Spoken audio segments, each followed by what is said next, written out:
Solipsism. For those who don't know what solipsism is this belief.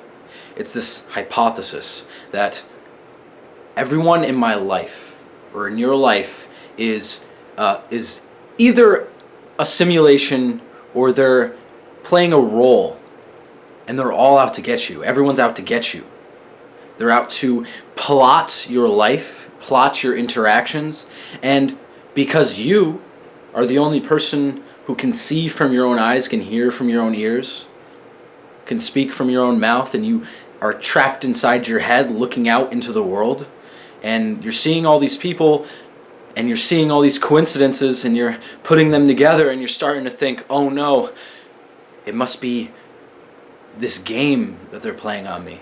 It must be that everyone is a robot or a character in my life. I'm like in a television show, or this is put together by aliens or whatever as a simulation, and I'm in it, and I am the main character, or I'm whatever, right?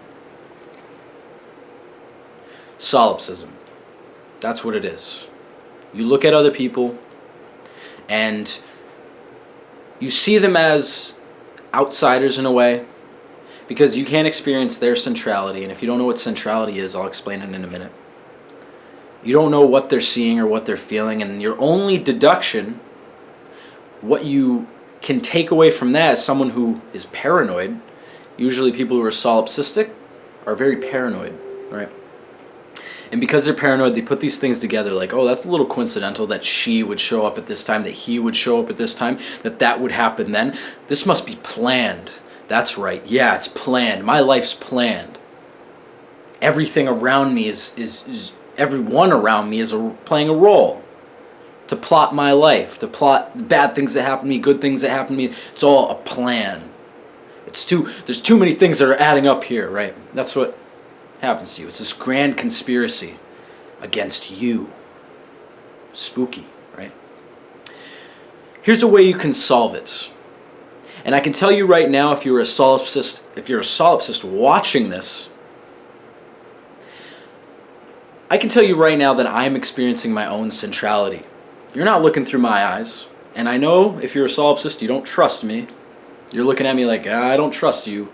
I'm a solipsist, and you are a robot who created this video, and everything coming up to this moment led me to this video, and I was supposed to see this video so you could trick me into Right. All I can say is that I'm not. I could have the same thoughts you have. But there's two reasons why someone becomes a solipsist. And this is where I'll explain centrality. One of the reasons someone becomes a solipsist is because of conscious centrality. And conscious centrality is your view, your POV, if you will, your point of view of the world. It's where you're seeing from. It's where you're hearing from. It's where you're taking in from. This is your centrality. What is it called? There's something called what is it? It's the distinction between what's in here and what's out here. Because everything that we're seeing is just depictions, the taking in and the rendering of your brain. So everything that's on the outside that your brain's not rendering, you cannot perceive. You're only perceiving what your brain's interpreting, right? So there's no way for you to know that what's beyond what you're interpreting and taking in is legitimate. And that is scary, right? That you don't know if it's legitimate. And that's conscious centrality. Because you have your own conscious centrality, you can't see from other people's point of view. See, I can only see from my point of view. Why can't I see into other people's eyes? Wait, what decided that I would look from these eyes, that I would see from these eyes? What decided that? I must be the main character. I must be the one that's in on it. I must be the victim and everyone else is the accomplices, right? Because I can't experience their centralities. It's my own. And two, is there's nothing you can do to prove that hypothesis wrong. That's what they call an unfalsifiable hypothesis. Just like there's a spaghetti monster in my closet, and I'm the only one who can see him, and I'm the only one who can talk to him, and blah, blah, blah, blah. You can't see him, you can't study him, there's no way you can detect him on any sort of equipment you bring in, but I know he's there, and only I can see him. Now, no one can prove you wrong, because clearly it's unfalsifiable, like you said. There's no way you can prove that he's not there. Well, great. Now we'll never know, right? Well, we can probably use our own logistics, our own science to say, well, that's completely impossible, right? We can use logistics, but again, unfalsifiable, right? Just like solipsism is unfalsifiable, and because it is unfalsifiable, it gives you more of a reason to say, well, it could be true. And someone who's paranoid, if something can be true, usually they're going to go with that. Someone who's paranoid about their own health will go, well, I could have a deadly disease, or it could just be nothing. I'm paranoid, so I'm going to go with the deadly disease, right? Everyone could be just like me, living in the same world as me, no one's in on it, or everyone's in on it and they're all against me, and because I can't prove that wrong, I'm going to go with this a little bit more, right? There's a way to overcome this paranoia that even me, you watching this, if you're a solipsist, looking at me like, I don't trust you because you're just another one of the robots, or you're just another participant in the simulation to plot my life, to be in my life. It's a dream or whatever it may be. Here's what I would offer to you. Here's an idea, a simple idea that I would have you run through your head, run it through a collision course through your head that will allow you to slowly dissipate and dissipate this thought and move away from it a little bit and have a better perspective. You were born into the world, and so was your mother, and so was your father, and so was his grandfather, and so was his grandmother, and so on and so forth. Before you were alive, what was happening? And this is where logistics come in, science, right? Science. Just like we can say the spaghetti monster in the closet that you can only see is probably not real, we can use the same idea. If you trace it back, before you were born, you, the one we're all in on, right?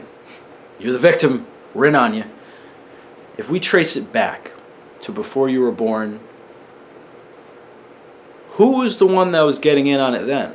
Who was the solipsist then? Here, I'll explain a little better. Before you were alive, what was there? Was there another individual person who was being picked on and plotted on, just like you are now? Was it your father who was being picked on and plotted on? Is it a family thing? Well, see, that's where you lose a solipsist. They'll be like, well, that's true. Who is usually the main character? Is this a hereditary thing? What is it? But then, of course, there's the simulation idea. Oh, okay, well, maybe I'm in a simulation, and maybe there was nothing before me, and as soon as I was born, that's when the simulation started. That could be. Well, let's trace it back again. What was happening before that simulation started? Who created it? A race of aliens, a race of people, much like yourself? Well, if a race of people or a group of people created the simulation that you're in currently, that you're in right now, that I'm talking about openly with you, oh, but I'm in on it. I'm in on the simulation, but I'm talking about it with you openly, which is interesting. Maybe I'm just trying to fool you. I'm just kidding. Who in that world that created the simulation was the one who was being plotted on then? You see, you can keep going back. And if you keep going back like that, you start to think, well, maybe there never was anybody being plotted on in the first place. Maybe we're all born. Using logistics and science, we can look at the world and go, wow, people have centralities and that's normal. People aren't meant to be looking in many different eyes at once. We all have our individual bodies, a consciousness, in a brain that's being moved around by a body. And the brain's moving the body and that's carrying it, whatever. Everyone has that. And everyone has those solipsistic thoughts at times because it's unfalsifiable. It seems like it could be true because there's no way to know, right?